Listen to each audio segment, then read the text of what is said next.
Welcome one, welcome all to Pit Road Productions for round 4 of the Almeida Racing League Season 5. Of course, supported by Podium 1 and World of Racing. We're here at Watkins, Glen for this 4th round of the championship, running the full layout of this historic American sports car circuit. Spec Racer Fords should go very nicely around here. It'll be an absolute slipstream fest with a few potential heavy braking zones and very little margin for error for the students of the Almeida Racing Academy. Bringing it to you live here on Pit Road Productions and also on Swellio Almeida's channel. It's me, Reese Gardner. Daniel Zippy Salmon is alongside me in the commentary box. Zippy, we go to Watkins Glen for this round, and this is a track that I've not seen the Spec Racer Ford at in a very long time. Looking forward to it. It's high speed all the way. Yeah, definitely. You're going to spend a lot of time on the gas pedal here, Reese. And honestly, this is one of the races in the schedule that I would very much like to be out on track. Don't get me wrong, I love the Spec Racer Ford. It's no secret, and I definitely love Watkins Glen. It is, ladies and gentlemen, if you're familiar with this term, it is on the Princess approved track list. We are trying to make this a staple of the sim racing world. Please support me in that. Actually, please support us as well. Make sure you give Swellio's channel a subscribe. Make sure you do the same for Pit Road Productions as well. We'd definitely appreciate that. But yeah, definitely, I think this is going to be one of those races, Reese, where it's not all going to be about who's at the front for the most of the race. It's going to be the closing stages that are going to make the difference. The biggest thing these drivers have got to remember is just how important the draft is in these Spec Racer Fords. Don't get me wrong, we don't have a pit stop for this race, I don't think. Actually, it's an endurance round. Reese, we should probably go over that. Yeah, we absolutely should.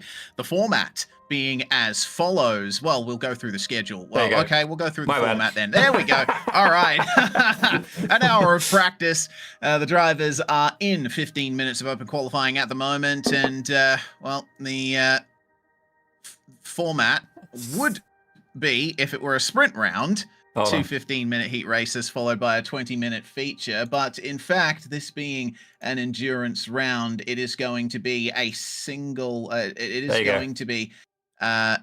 here we go, indeed, 15 minutes of open qualifying. And then we have 2 heat races, or 1 heat race of 15 minutes and a 40-minute feature. No fast repairs, fixed setup as always. But yes, the drivers will have to think about a pit stop in this 40-minute race that is going to end the night.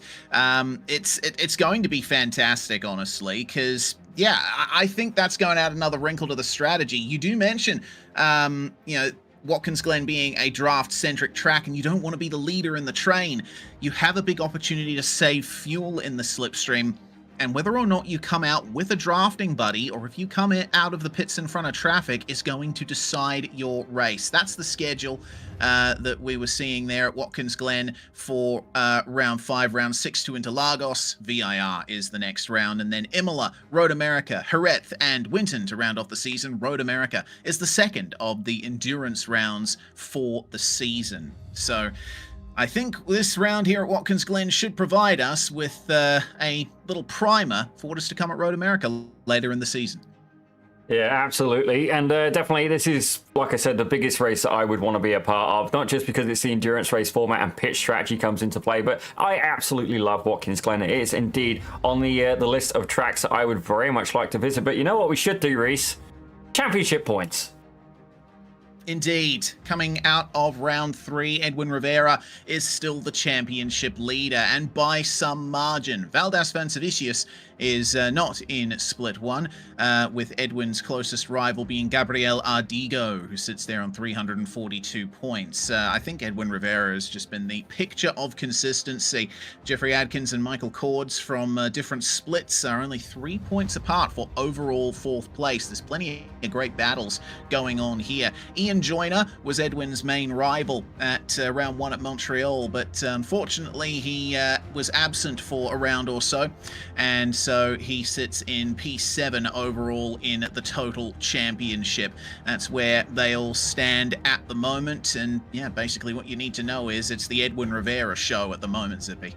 Yeah, and indeed right now he was, I believe he was P2 in practice as well, currently showing as P1 in qualifying. Now, don't get me wrong, qualifying here, it is going to be absolutely humongous to get a draft here. If you don't get a draft, you can say goodbye to even being in probably the top 15, if not the top 20. Yeah, indeed. Well, We are keeping our eyes peeled here on qualifying for the moment as we move through to the drivers out there on laps at the moment. Edwin Rivera topping the qualifying session for the moment, but Adam Mika is currently in second place, only 0.2 of a second behind. Gabriel Ardigo is looking to break into the 2:03.4s that Edwin Rivera and Adam Mika currently occupy. It's a pretty long circuit, this full layout of Watkins Glen. Not only do you have the inner loop chicane at the end of the back straight, you also have to negotiate the boot section, which was added to this circuit in the early 1970s. This place has been around since the late 1950s, early 1960s. Originally, there was a public road circuit around the town of Watkins Glen in upstate New York, but due to safety concerns, which were very much realized in a horrific crash, this track was built very near to the site of the town of Watkins Glen, and it has been hosting some fantastic racing ever since. Here's a hot lap then, coming across the start-finish line with Edwin Rivera. Coming down into turn 1, you're looking for the 300 marker to be one of your braking markers, but Edwin evidently going for the 100 marker. The straight line speed of the Spec Racer Ford is not the highest that you will ever see, so you can actually brake quite deep into these corners, flat out through the S's at the start of the lap, passing the site of the old S's chicane that Formula One used during its latter period of racing at Watkins Glen in the late 1970s and early 80s. The exit onto the backstretch, incredibly important, and Edwin Rivera just touching 200 kilometers an hour as he brakes for the inner loop all the way across the curbs. Here, you can use all of them, and sometimes then some, but it's incredibly important for you to get the exit just right. And then through the carousel, or sometimes called the outer loop, you can maximize the exit there, keep the power on, and then hard braking down into this diving banked left-hander into the boot and across the curb again to maximize the exit. This is full of overtaking opportunities, this section of the track. This particular uphill one is a very popular spot to try passes. Sometimes the outside line is where you want to be for that one. Then another short blast across the sole of the boot, so to say. Then you come very quickly to the heel. Hard braking zone, sharp right-hander, plenty of tarmac runoff that you can use on the exit if you so desire. You can go all the way over the curbs and beyond them and still have the lap be legal. Then the hairpin to bring you back onto the historic layout of the racetrack. It should be just about flat out in the Spec Racer Ford through this penultimate corner. It is banked, it is high speed, there's plenty of runoff to catch you if you make a mistake, and then you have to nail the run through the final corner. Pit entry off to the right, maximize the exit, but don't hit that safer barrier on the outside. That is a lap of Watkins Glen with Edwin Rivera, and it does not officially count, but he's managed to get that car into the 202s. Only driver to do so thus far. Yeah, I've got to admit, I'm completely surprised he hasn't been able to find somebody at slipstream behind that would absolutely secure it. As I say that, Martin Visser has just gone and taken them to top honors by about 0.2 of a second. And look ahead, ladies and gentlemen, you can see there, oh my gosh, Chloe Charpentier moves her way up into P2. And have a quick look here, ladies and gentlemen. Reese, what are you seeing that I'm seeing? I'm seeing a freight train, choo-choo, all aboard. This is fantastic. This is exactly what you're hoping for when you're driving at Watkins Glen, an open qualifying group. You're getting slipstream from drivers in front of you. And it looks like this is going to be the main place that people find their time, is by running in a group like this. The speed that Charpentier reaches is about 7 k's an hour faster than what Edwin Rivera could manage on the lap we rode on board with him with. Yeah, absolutely. I was quite surprised to actually see Edwin there running solo and be so high, but saying that, he's been pushed back down to P3. This is one of those tracks where, with the draft being so heavy, I got a feeling a few people are indeed going to be out of sorts, as it were. There's going to be those who capitalize on this opportunity, but right now it seems to be that the Premier drivers have really capitalized on that so far, with the exception here of Chloe Charpentier. She's currently in P2 overall, P1 in class, but her next closest rival is Philip Falcon, who's all the way back in P11. This could be an absolute steal for points for her. It absolutely could, The question is, will she be able to hold on to that position in the race? We will wait and see. Well, Charpentier now might face some traffic here with the number 27 in front of her. Another big field of cars. Neil England is the machine in front of her, and there's plenty more cars drafting ahead. There should be plenty of changes in this qualifying session now, as Martin Visser is the next driver to go to second place. He is only 0.003 of a second slower than Edwin Rivera, and this could be incredible, with Ian Joyner now setting a purple sector there. P4, it seems. Looking at car numbers there. But Ian Joyner and Tuomas Nieminen move to first and second position respectively. Edwin Rivera shuffle back to third. This is going to be a very interesting session. Yeah, Edwin's still out there running solo, and don't get me wrong, I get it. Sometimes, depending on the driver, you just need that bit of clean air. It's great being able to have a draft, but if they start checking you up, it has the opposite effect. But I say that, look how much these standings have changed. Nieminen has gone and done a sneak attack. He's put himself on P1. Ian Joyner right behind him. Visser, he's there in P4. He was a little bit higher up earlier on. He was actually leading qualifying, and look at that. He has got a car ahead of him if he wants to try and get a draft as well. Now, one of the drivers who we have been keeping an eye on is the number 60 driver, Gabriel Ardigo, and it's fair to say that he's going to need to pull something out of that spec racer Ford if he wants to move up. This will be the lowest position we've seen him start from. He's a great guy, but right now he's in P5 for club level and P17 overall. Like I said, seeing a few drivers out of places, but you can see their drafting opportunities ahead. 3 minutes left in the session though, and that should be enough time for one more lap for Gabriel Ardigo. This being a multi-race server, there will be a hard cut to the end of qualifying. So with 2 minutes and 50 seconds on the clock as he crosses the line, it is game on. Yanis Theophanopoulos, the next driver to make an improvement, gets up into the top 20 as a result, down to a 2:03.9. But how is that time from Tuomas Nieminen? Just incredible pace in the slipstream as we find our way through to various points of this field, see who's going to be making an improvement. I bet we're going to be seeing a lot of changes in the timing sheets from this one. Edwin Rivera responding with a move back to P2, and that will put him just under a 10th ahead of Ian Joyner. Chloe Charpentier coming to the line next. Rich Meesters makes a massive improvement and goes up to 15th place after having not set a time in the field. Sorry, I was looking at the wrong car there, Zippy. Not Charpentier. That was the number 24 of Edwin Rivera. Car colours are not my strong suit. But now the final lap begins for a lot of these drivers. This is where the money is made.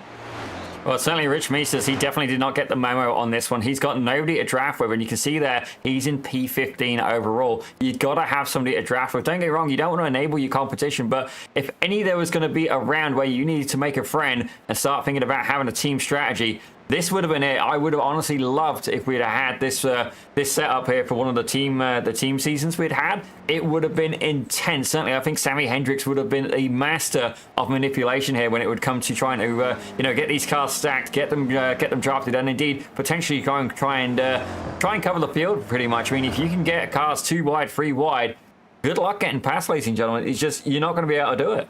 And hello to Ricky on the Pit Road Productions chat as well. Indeed. It's been a very active chat that we've had here on Almeida Broadcasts over the past few seasons, and it's great to have you all here once again. Meanwhile, a little bit of racing going on back here in the middle of the qualifying session. Ian Joyner trying to make some gains here on the final lap. Improvements from Gabriel Ardigo, and looks like Theophanopoulos as well. Yanis gets into the top 10 with a massive improvement to a 2:03.0. I don't think Ian Joyner is going to be finding anything extra from this final lap with his traffic issues, evidently. 30 seconds remain, so these drivers should be able to get across the line and register their final time. Rivera goes back to pole position on a 2:02.4. That's quick. That is a great response. Yeah, very quick indeed. And I don't think he had anyone in front of him. That's insane. Nah. He must have just been building the pace over the course of the session. But wait for it. 5, 4, 3, 2, 1, and the session is done. Say goodbye to everybody. They disappear off the circuit. and we can get into the first race of the night. Once again, a 15-minute sprint, which will help set the grid for the 40-minute feature later on. Edwin Rivera grabbed at pole position in the dying seconds of the session. Thomas Nieminen starts alongside him, a fantastic performance there. Ian Joyner and Martin Visser are your second row, with Jacques Coetzee in 5th place. Chloe Charpentier takes the club class pole position, with Zdenek Hamak and Thomas Noiseau rounding out your top 8. Yanis Theophanopoulos in 9th, with Philip Falcon in P10 making an improvement as well. As we have a look there at P11, Adam Meeker took the honours there with Ilari Arnio alongside him in P12. P13 saw Kevin Adrian, ladies and gentlemen, the Canadian driver, alongside Jonathan Gutman, with Brandon Priest and Rich Meesters in 15th and 16th. 17th has Manfred Floor, with Gabriel Ardigo surprisingly far back on this one. He's there in 18th, with Steve Saunders in 19th, and Carlos Facanha, my apologies there, in 20th. Mario Strelec will start 21st place alongside Javier Sobrino from Spain. Neil England and Jan Jančić are 23rd and 24th. Philippe Masson starts 25th alongside Domenico Sayu. And then we have Peter Abrishimov and Carlton Howard, the last drivers to set times in the session. Connor Bell, a coach at the Almeida Academy, starting at the back of the grid and fighting his way through the field, as he almost always does. So this is the main thing that comes up in my mind first when I look at this grid. This is going to be a long formation lap. We are starting on the actual grid for Watkins Glen at the start-finish line. We have got a whole 5.5 Ks to complete here at this incredibly fast circuit. But once they get to green flag racing, it will be game on indeed. Pace car pulls away and we get a nice slow motion tour of Watkins Glen International. Yeah, absolutely beautiful track. And look at the fans have obviously came out in the masses here, Reese. And coming to think of it, I just had a memory here of actually one of the last times I drove Watkins Glen. And it was indeed with Suelio Almeida, Connor Bell, and Kane Halliburton.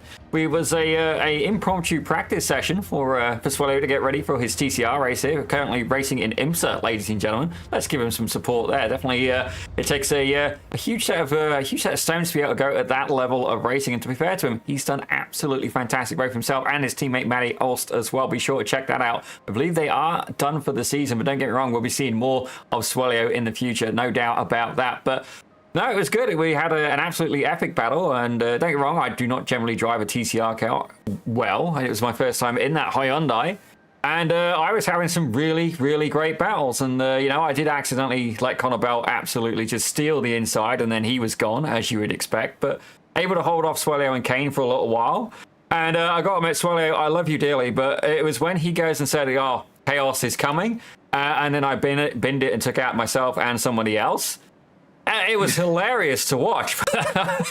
And obviously, I'm a commentator. I don't make driving mistakes, but I messed up on that one. We are completely perfect individuals with no flaws whatsoever. Absolutely. It's almost like Suelio spoke the chaos into existence there.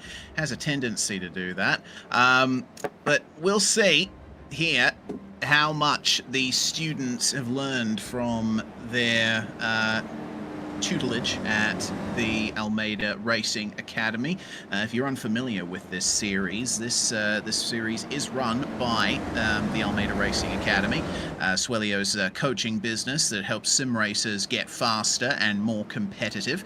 And they put this league on to allow the students to test their mettle against each other with appearances from the coaches as well. It's certainly resulted in some great upturns in form for a few drivers that we were familiar with before the Academy existed, and it's been great to see. Absolutely, Reese. And certainly one of the things I really like about that is when they do the deciding which split. Yeah, ladies and gentlemen, there is multiple splits of this league. It's done purely on qualifying time, so you having a high I rating does not count for jack. I can tell you straight away, in this split, I'm seeing 1400 IR is actually the lowest rated driver we have in here. And they're starting P13, ladies and gentlemen. So it just goes to show you I rating is not necessarily the be-all and end-all. Certainly, it does indeed give you a subtle hint. But for example, Jacques Coetzee, he's 1762, and he's currently P6, ladies and gentlemen. Just goes to show. Indeed it does. Now we will see how much they have to show for the opening lap. Pace car will pull off in just a few moments' time and allow Edwin Rivera, the championship leader, to control the start from here. Out of the final turn at Watkins Glen. Let's see when Rivera decides to put the hammer down and get this race started. Race 1 of round 4 of the Almeida Racing Academy is go, and it's a pretty consistent, clean start as they fan out to see the best possible line into turn 1. Oh dear! Oh no, Martin Visser with contact on the way into turn 1, and he gets sent straight off. It seems he is the only car in that runoff area at the moment. Edwin Rivera says run away as the field enters the S's for the first time. Thomas Nieminen and Ian Joyner giving chase, and it's a 3-car group behind Jacques Coetzee, Thomas Noiseau, and Zdenek Hamak are all occupying the same piece of racetrack there. Now this is where the slipstream really comes to the fore. Look at the run from Thomas Nieminen. He goes for the lead into the chicane, but he overcooks it on the way through and goes into the barriers hard. He entered the corner a bit too fast there. Edwin Rivera and Ian Joyner will duly take top honours, with Zdenek Hamak being the outsider looking in for a chance at the win.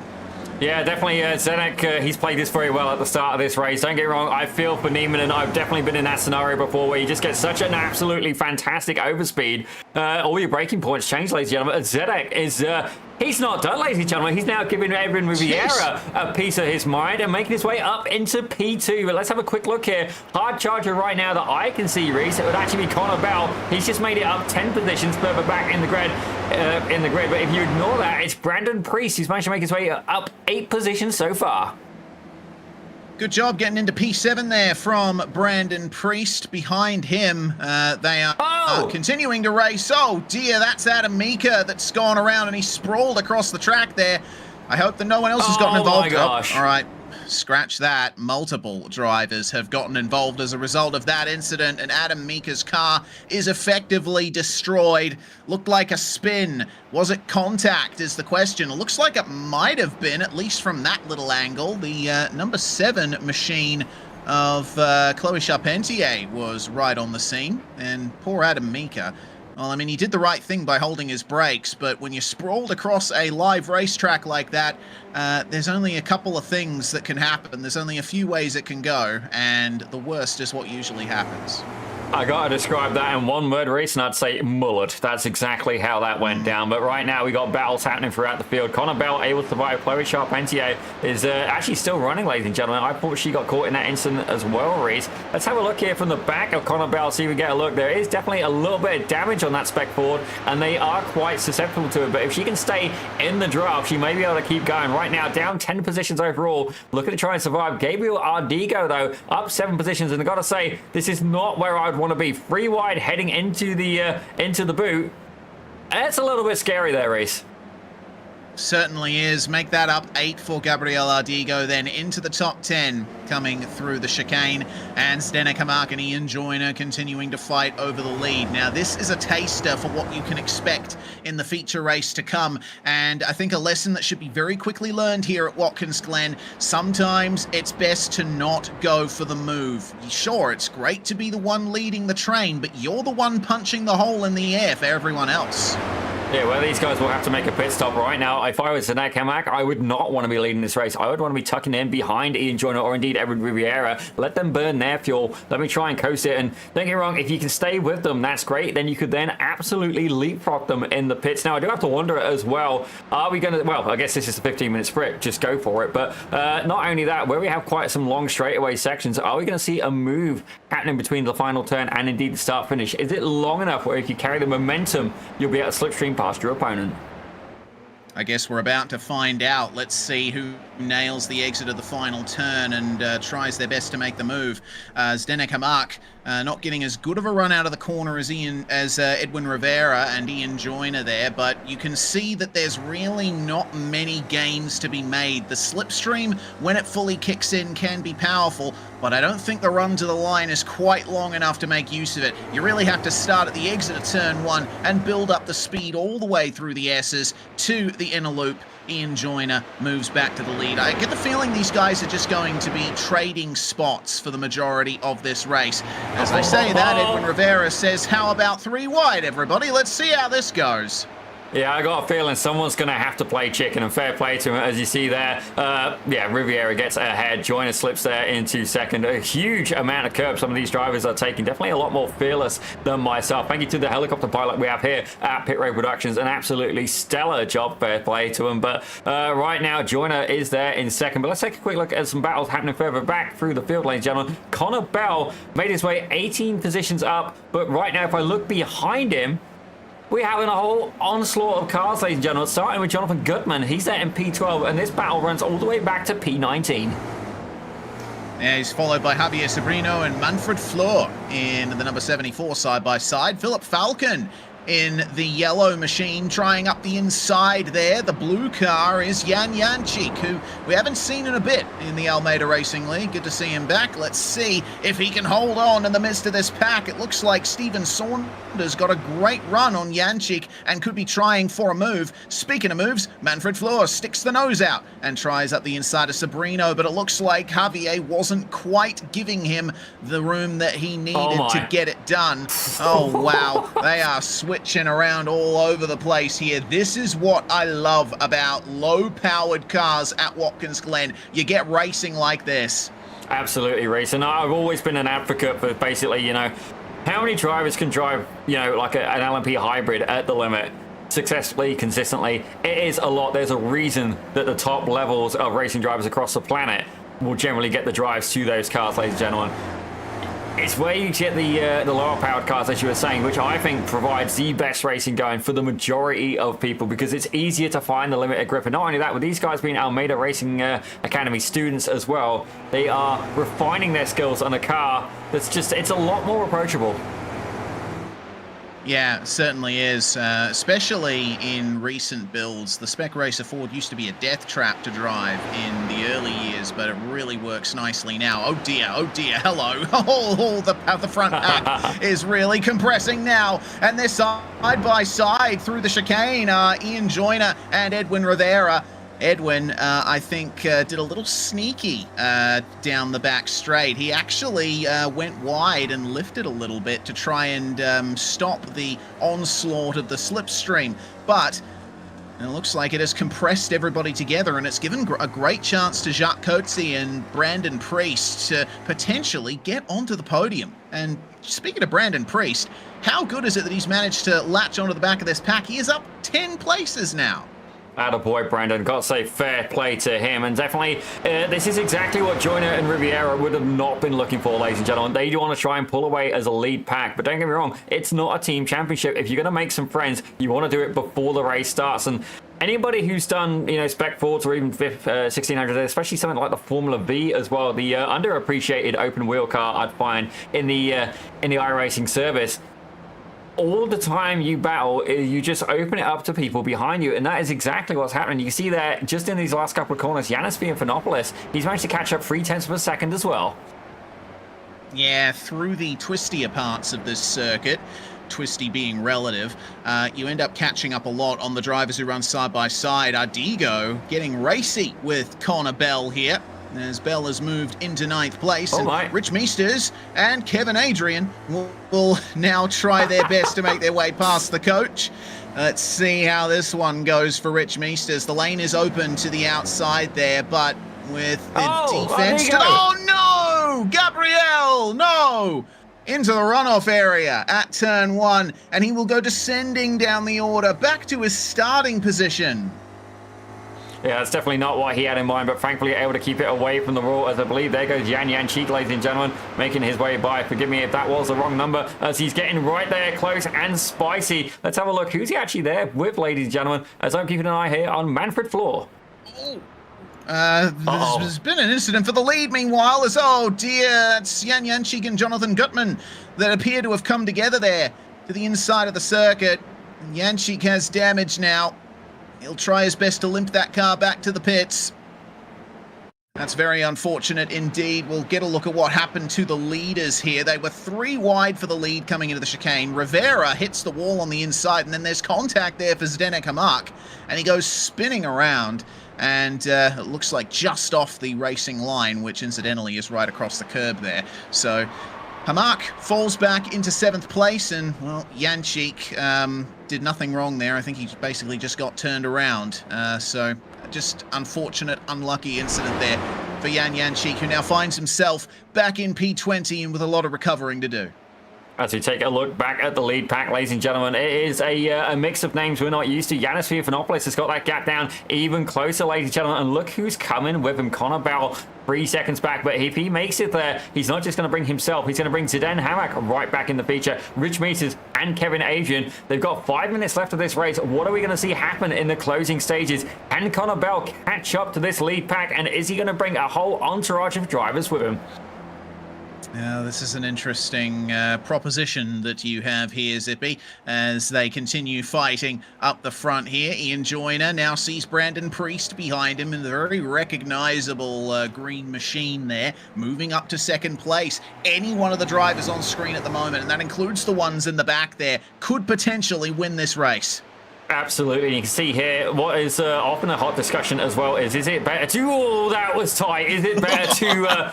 Is it better to bum draft or is it better to leapfrog? Now, I can tell you from my own Spec Racer Ford experience, leapfrog is generally the better way. You do not want to damage that front nose cone. As you can see there, right in the background, Connor Bell, Zdenek Hamak, Rich Meters, Andy, Kevin Adrian, all of them going for it. Let's take a quick look back here as indeed Connor Bell, bless him, he has got his hands full. He's being swarmed by the students right now.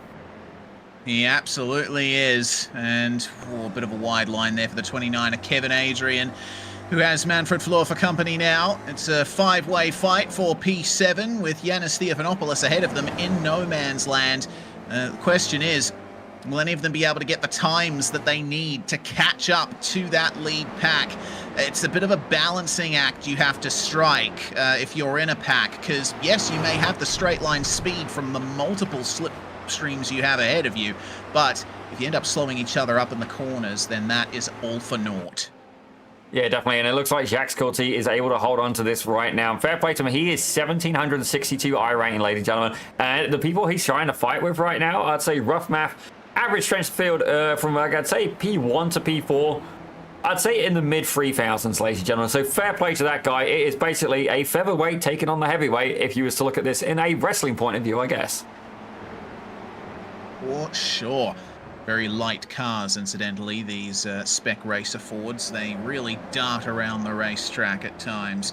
Well, my timing is telling me 2 laps to go now as they cross the line with 2.5 minutes remaining on the race clock, which means this should ultimately be an 8-lap race here for the first stanza of the day's action. Connor Bell hasn't made much of a gain there on that particular lap. Although, having said that, he was 0.6 of a second faster than Yanis Theophanopoulos on the last lap. So at the very least, they'll catch up and potentially make this a top 6 battle. The drivers up front certainly aren't. Oh, no, that's not ideal. Jančík and Masson coming together at turn 1. And we'll get another view of that. Philippe Masson trying to make the pass on Jan Jančík there. But it looks like Jančík might have caught the grass. And then Masson spun around all by himself. Once again, Jan Jančík involved in some trouble, but through no fault of his own. Yeah, I was just taking a quick replay of that one. It does look like he did indeed lose it. There you go. He's already lost it on his own accord. And Jan Jančík, a fair play to him on that occasion. He had nothing he could really do.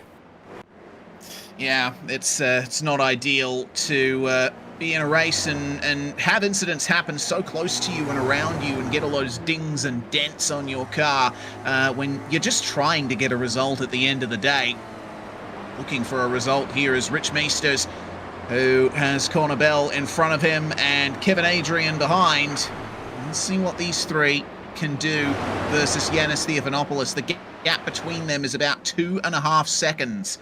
They need to try and make that up. This is going to be a really tough ask here, especially considering that the white flag is being held by Barney and ready to be waved for our front group, led by Brandon Priest. Yeah, fair play to him. I'm really hoping Brandon can bring it home. Like, we don't have favourites here at Pit Road Productions. Don't get me wrong, there's drivers that we know and drivers we've encountered in multiple series, ladies and gentlemen. But Brandon Priest, he's been quick, but he has been getting a little bit unlucky in some of the races. So not only would it be great to see him come across the line 14 positions up. Now, if I exclude Connor Bell, ladies and gentlemen, he is indeed the hard charger by quite a generous margin. I'd be over the moon to see him pull off such a result. Now, the question is it a case of, for qualifying, he wasn't able to get a good draft? Is that the case, or is it a case of, what, he's just potent and spectacle to Watkins Glen? We're gonna have to wait and find out. But right now, you've got to wonder, is it the tactical time to be ahead? This huge straightaway section heading down to the boot, is it perhaps going to bite him at the end of the race?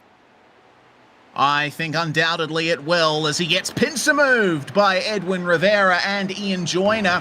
And we see Thomas Noiseau trying to get the move done as well. Priest can do nothing except box himself in there. He protects third place from Noiseau, though, so things didn't go too badly there. Now he has the opportunity for one more little slipstreaming move against Joyner and Rivera. But are the straights long enough? Joyner and Rivera, they've forgotten about everyone behind them, and they are on with each other, much like in the first round of the season of Montreal. As, oh dear, it looks like Brandon Priest has had a problem, and he's fallen back there, potentially losing the car a little bit through the left-hander. Yeah, definitely. That corner can be quite hard to just really get a good read on it. It's myself, the braking marker, it's more by feel on that one. But right now, it's going to be a clash of the Titans once again. Ian Joyner and Edwin Rivera, certainly. There has been rivalry from, I'd say, day one, but I think Ian Joyner missed the first round. From day two, ladies and gentlemen, let's go with that. As right now, Ian Joyner has got that lead, but for how long? Are we going to see Nassau, the French driver, able to capitalize on this? And Brandon... Oh dear! Edwin Rivera and Ian Joyner, they came together and they just managed to hold on to it. Now it's 3 wide for second place. Brandon Priest has moved back through and he almost cuts off Edwin Rivera there, coming through the penultimate corner. Ian Joyner says run away, and then Rivera has pushed it too hard into the final turn there. Now this could be another move to be made from further back. Ian Joyner is going to win the race ahead of Brandon Priest and Edwin Rivera, who just holds on to third place. Noiseau and Coetzee round out your top 5. My goodness, what a finish that was. Absolutely fantastic finishes. Multiple drivers coming across the line. It looks like we've got a battle happening further back as well. Steve Saunders for High Priest Sim Race City, ladies and gentlemen, the 103 car. Oh my gosh, grinding down the barrier. Fair play to him. It looks like he's held on. Masson not quite able to get it done. Yeah, Philippe Masson trying his best to recover from that spin there. Oh my lord, what a fantastic race. What a fantastic finish it was. I haven't much seen Ian Joyner and Edwin Rivera come together, but man, they really pushed the limits there. This is how Joyner ended up taking the lead initially, and then we see the moves still being made behind. Was really coming into the third last corner where the real incident happened. But just to gain this context for how it happened, Rivera was all over the back of Joyner all the way through this lap. Absolutely, and certainly, I'm just trying to get the right bit of footage for you, Reese, but I think we're going to see a good bit of background, ladies and gentlemen. You see here, Rivera starting to try and put it up on the inside. He can't get it done. These drivers are all very flirtatious with the curbs. I've got to give him that. Further back, Brandon Priest, he's dropped back to P4 at this point, but the clash is coming at... Oh, damn it. All right. That's disappointing. The session ticked over. That is disappointing. Because, the third last corner, Joyner and Rivera had a little bit of side-by-side contact, and I think Rivera had some oversteer as well to get into that. So, we'll go through the results here from the first race of the night. Joyner wins by half a second in the end over Priest and Rivera, with Noiseau and Coetzee rounding out the top 5. Yanis Theophanopoulos finishes in P6, ultimately a quiet race for him in the end. Connor Bell elevating himself up to P7, and then Rich Meesters, Kevin Adrian, and Manfred Fleur round out your top 10. Hamak, Arnio, Sabrino, Falcon, England, Ardino, Visser, Facania, Sayu, and Gutman rounding out your top 20. And then we move on through to Steve Saunders, Philippe Masson, Jan Janchik, two drivers that indeed had races that they would prefer to forget. Same for Chloe Charpentier as well, who was involved in a couple of pranks. Carlton Howard is a retiree from the race. Same for Mario Strelec, Adam Mika, Thomas Nieminen, and Peter Abrishimov. Looks to me like Abrishimov may not have taken to the start, but it's time then for the warm-up, and that means a little message from Suelio Almeida himself. If you're a racing driver and you want to reach an advanced level, there's a faster and easier way to become competitive. I've gone from this to this in 5 years. Now, we've created the perfect free driver development guide to help you understand the right order of racing skills to develop if you want to become a competitive driver as quickly as possible. This guide was made after 3,000 hours of combined high-level coaching.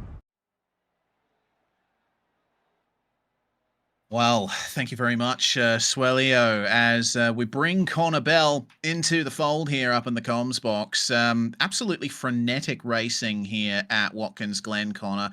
We came into this round knowing that the slipstream was everything, but man, in the Spec Racer Ford, it's like it's on steroids.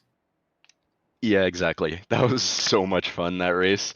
It was only a 15-minute heat, but if someone told me that was 30 minutes, I wouldn't have been surprised. That felt like a long one, but like I said, tons of fun. I'm super, super impressed with the racecraft that I saw from honestly everyone I came into contact with there. I know there's a couple incidents, and I'm sure we'll see some things in the stewarding, but like I said, from what I saw, everyone's racecraft was just awesome, and hopefully that is due to the workshop I hosted earlier this week for all the Almeida Racing Academy members. All those who are or who have an active membership were able to jump into that workshop, and we spoke about all things racecraft and momentum. So yeah, really happy with that. I'm a little torn whether I start from P7, I believe it is, or give myself an end of line. I think I'll probably jump to the back though and see how many positions we can make up in the 40-minute feature. It's going to be a very tough 40-minute feature indeed. And, well, you being a part of the Almeida Racing Academy, you've collaborated quite closely with Suelio Almeida, not just in the sim world here, but also on a video on his channel charting your rise up to racing in the real world, where you're having quite a bit of success in NASCAR Canada. Tell us a bit about that. Yeah, well, thank you. Yeah, it's been quite the experience so far. I did my first 2 races this past summer. We won on debut, only the second person in series history to do that, and then a second place finish in the second race as well. So yeah, quite the success so far, and it's really not my doing. It's thanks to all the people that allowed me to get there. It's all the sponsors, it's the team. It's been such a welcoming experience for me to just jump in and feel right at home. So yeah, having tons of fun so far, and we're hoping to do a partial, if not full season next year, depending on sponsorship and those kinds of things. You've also been racing occasionally in Super Production Challenge as well with Nathan Block. So getting your mileage in more than just a stock car. Exactly. Seat time is super, super important. So with Nathan there, he wasn't feeling too well for his final round of SPC there. So I jumped in the car for qualifying in one race. Unfortunately, the race I did, we had some car issues, but still managed to bring it home P4. So yeah, what a great summer, and looking forward to having a good winter and preparing for next year. And I bet you're looking forward to having a great feature race as well. 40 minutes and likely a pit stop ahead of you. Connor, thanks very much for joining us. Hopefully we'll be chatting to you again by the end. Thanks, guys. Connor Bell from ARA Management, real-world race car driver himself, as mentioned, and, well, he managed to elevate himself from the back of the grid to P7 in just 15 minutes. What can he do over 40 minutes of racing coming up here? The feature race is upon us, and the field is Pretty much the same as it was at the end of race 1. Ian Joyner's going to start on pole with Brandon Priest alongside him. And tell you what, Priest is going to be very happy with how this day has gone for him. Rivera and Noiseau in 3rd and 4th. Jacques Kurtzi and Yanis Theophanopoulos round out your top 6. Connor Bell gridding in P7, but likely will be sent to the back. Rich Meesters, Kevin Adrian and Manfred Fleur, Zippy, round out your top 10. As we have a look there at P11, it's going to be Zdenek Hamak with Ilario Arnio, ladies and gentlemen, the Finland driver, making his way down to P12 with everything just moved. I think they're moving. All right, let's keep going, ladies and gentlemen. P13 is going to have Javier Sobrino with Philip Falcon there in 14th. Neil England takes 15th with Gabriel Ardigo there in 16th. Definitely a little bit out of place for him. Same for this gentleman here, Martin Visser. He's there in 17th with Carlos Pacana. Not really seen too much of Carlos yet, but he does have his fellow countryman just a car ahead. He's there in 18th with Domenico Seu in 19th and Jonathan Gutman there in 20th. Steve Saunders in 21st place alongside Philippe Masson with Yan Yanchik and Chloe Charpentier, 2 drivers that had rotten luck in race 1. Going to be hoping for something better out of this one. Carlton Howard, Mario Strelec, Adam Mika, Thomas Nieminen and Peter Abrishimov round out your field. And got to say, Nieminen in particular is one that I am going to be looking out for. Remember, he qualified in 2nd place for race 1 and ultimately went nowhere. So I'm looking for a potential move up through the field from Thomas Nieminen. Question is, will he be able to get past lap 1 carnage if that ends up being the case? Yeah, certainly Neiman, and I don't know why. I think we first saw him actually when they were doing the fun rounds, and we saw him being absolutely incredibly potent in a trophy truck, ladies and gentlemen. That's really where we started to really take notice of Neiman there. But I gotta say, fair play to him.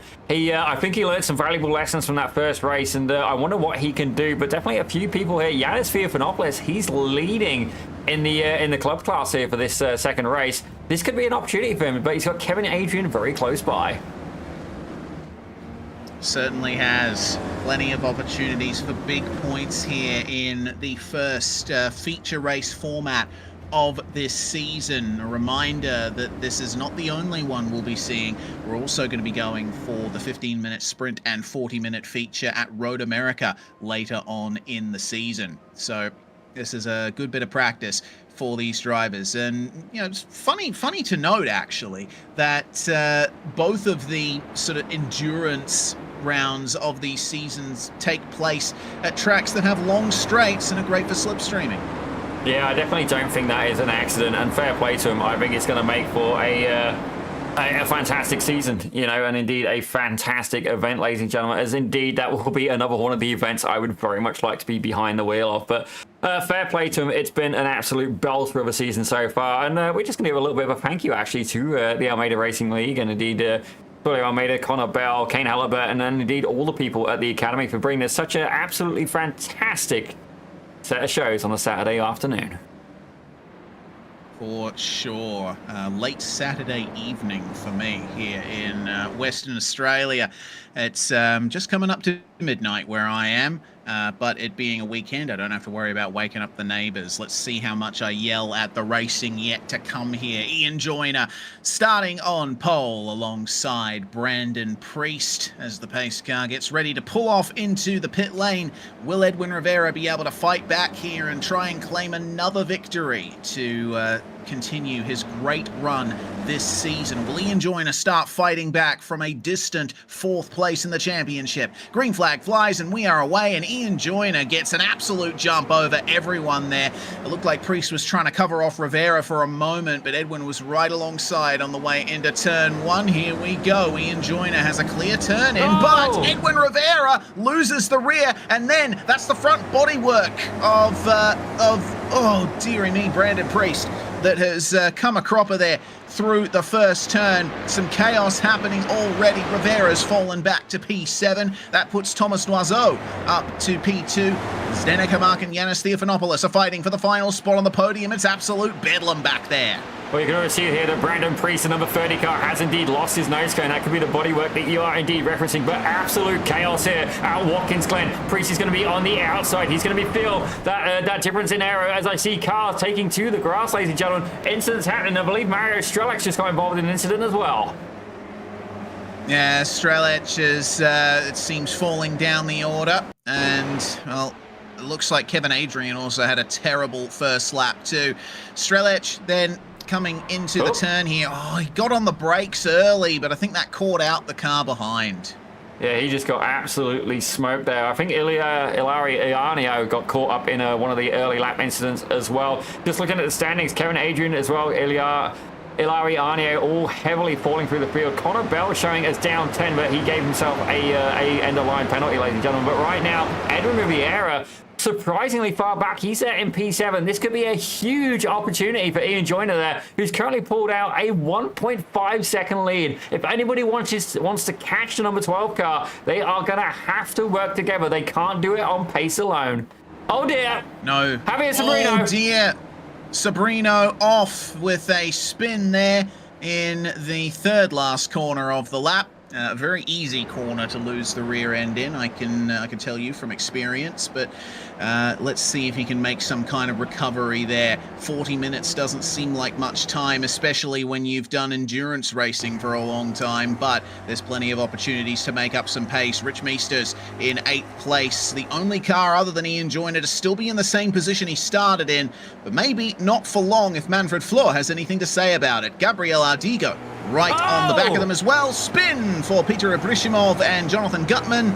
And it looks like Ilariano might have been involved in a bit of that as well. I'm not entirely sure. We'll see what happened to Ibrishimov here, trying to make a pass, but oh dear. Driver behind went for a massive move there, and it looked like he probably wasn't going to make the apex. So Ibrishimov, an innocent victim in all of that, I think. Yeah, that was honestly, it was a Dan Salmon classic, to quote Mr. Tom Daniels there. He's seen me do endurance races where first off it's like half a car length, then it's a car length. By the end of the series, ladies and gentlemen, it's 5 car lengths back, the Dan Salmon special, and it's fair to say that was definitely that kind of antics. It's not necessarily the best strategy, ladies and gentlemen. It's fair to say that it did indeed cost another driver potential chaos there. As further back, if we have a look near Gabriel Ardigo, he is right in the thick of things, and I believe that's Martin Visser right ahead of him as Rich Meesters take a little bit of a wider line there. That's definitely a bit of a compromise. He's going to be struggling down the back straight. Yeah, very wide in the corner there, and well, Rich will be getting a tiny little bit of slipstream off the number 10 Jacques Coetzee as he has Martin Vista to his right-hand side, the number 11 of Yanis Theophanopoulos right in the thick of this as well, and Meesters will maximise the exit as best he can. It becomes the inside for the next corner. Gabriel Ardigo has nowhere to go there. He just needs to let them sort themselves out and maybe try and follow Martin Vista through, but there's no chance for a switchback on that short run between those corners. Ardigo has had a very rough round so far, and I think he'll be trying his best to look for opportunities where necessary, but he gets hit from behind, and it looks like Connor Bell might have been the one that hit him. All right, I'm sorry, Connor, but we got to find out exactly what happened just there. I have a warning here for Philip Falcon. Let's go and take a peek and see what happened from his point of view. Right, I saw a flash of gold in the view of Ardigo, and there's the contact. Oh, dearie me. Okay, it looks like that incident was a bit more complex than I first envisaged, so might have to get another view of that, Zippy. Philip Falcon, an innocent victim in all of that. Ardigo having... No, it wasn't Connor Bell that made the contact there, so who was that? I'm not entirely sure, but I can tell you that Manfred Flor has entered the pit lane. Brandon Priest has entered the pit lane. Multiple drivers going through the pits. Neil England was involved in a crash as well. Let's try and take it out from his point of view. All right. So Neil England up behind them here, and there's the contact, and oh, okay. So England was the second car to hit Ardigo. And that's such an awkward place to be, because like pit entry is right there. If you're recovering from a slide, you're a passenger into pit lane. If you're going faster than the pit lane speed limit at that point, you will get dinged. You will get a penalty. And there's not really much you can do about that. Yeah, certainly myself, a specialist there at the unsafe pit entry. As I say that, Connor Bell, I definitely don't think he was in that one, Reese. And Jake Enns, very action. Jake Enns? Yeah, Jake Enns. My apologies there. I thought it was Clovis for a second here. It's been a while, ladies and gentlemen. I'm not feeling 100% today, and I definitely don't look 100% any day, ladies and gentlemen. That's a little bit of a self-roast there, but right now, Connor Bell, he's yet again having a fight with Rich Meesters. Mike Sargent, you better watch out, my friend, as it looks like Rich Meesters trying to take the honors here of being the biggest block for the coaches. Yeah, for sure. Anytime we look at Rich Meesters, he's making life tough for the people behind him. Connor Bell maximizing the exit as best he can, but it doesn't quite gain him much in the short term. Maybe the run onto the start-finish straight will work out for him. Holding on to 8th place for the moment, picking up the slipstream off Meesters. Up ahead of them, Yanis Theophanopoulos and Jacques Coetzee fighting over the last position in the top 5. Ian Joyner has extended his gap for the lead up to about 2.4 seconds at the moment. He's in paradise right now. In iRacing, you start feeling the effects of the slipstream from about 1.5 seconds back. Once you get within 1 second of the car ahead, that's where the slipstream effects are really noticeable. So these guys are well outside those margins at the moment. Like you said earlier, Zippy, they have to work together if they want any chance of catching up. Yeah, don't get me wrong, I have a feeling that that isn't going to happen. These guys have, they've made it a lot more entertaining for us, and for that, I thank them, ladies and gentlemen, as Zdenek Hamak is very much keen to get ahead of Thomas and so Edwin Riviera, you can see him there, he's right behind. It looks like Jacques Coetzee trying to stay with that pack. He's a little bit further back, ladies and gentlemen. He's about 2 seconds behind him. As right now, Zdenek Hamak, he's been having an absolutely fantastic set of races today. Got caught up in some incidents earlier, but it's fair to say he 100% has the pace as he's in there applying pressure to the back of the number 17 car. Yeah, race 1 didn't end well for him, but he was fighting for the lead for most of it, and he now has another opportunity for that, fighting for the runner-up spot in the short term. Don't forget, we will have a pit stop coming up, so the drivers may not necessarily be in these positions by the final lap. It'll all depend on whether or not they can save fuel in the slipstream, whether or not they can help each other out to keep that gap to the leader as low as they can. But it's looking like they're fighting a losing battle. Joyner's lead is now out to 2.6 seconds. The only thing they can hope for, Reese, is that they can slipstream their way into the lead. 2.6 seconds. I'd say that's doable with a good bit of fuel saving here, but let's have a little bit further back, ladies and gentlemen. Chloe Charpentier, she's up 14 spots. Now, if I have a quick look through the grid, I believe she is the joint hard charger herself and Niemanen, but don't get me wrong, Charpentier is currently in P10, ladies and gentlemen, with Steve Saunders right ahead of her. Yes, indeed. Steve Saunders up 12 places, and look at that there from Charpentier. That's the kind of driving that I was expecting people to do in this feature. Yes, they may have had the momentum for a pass, but they chose not to do it. Just wait for an opportunity, save a bit of fuel, maybe shorten the amount of fuel you have to take at your pit stop. How about 3 wide for second, though? Edwin Rivera slipstreaming past Noiseau and Hamak. But Thomas Noiseau is trying his best to make life difficult for Rivera there. Almost thought about going up the inside at the chicane, but thought better of it, and thank goodness for that. Wow, that is opportunistic as hell from Connor Bell. It was clean, though. The gap was there. I'll give it to him. I would have been in there, too. Okay, Connor, you might want to rethink that one, my friend. If I'm going to go for it, you got to wonder. But certainly, myself, pace has never been a strong point. Racecraft, however, is. And that is my kind of move. It looks like Yanis Theophanopoulos now is going to be going at it. No, apologies. Yep, that is Yanis Theophanopoulos going at it with Rich Meesters. So Bell was able to clear past the Cool Camel Racing machine. But right now, Meesters has dropped back about 1.2 seconds behind him. Just falling outside real slipstream range at present. Connor Bell moving up into 6th place and now has Jacques Coetzee to try and pass here. Is there any move to the inside there? No. You know, it may be a hairpin that they're going through at the moment, but it's faster than it looks. It crests a hill right in the middle. It's a lot more difficult to make a move up the inside than you'd think.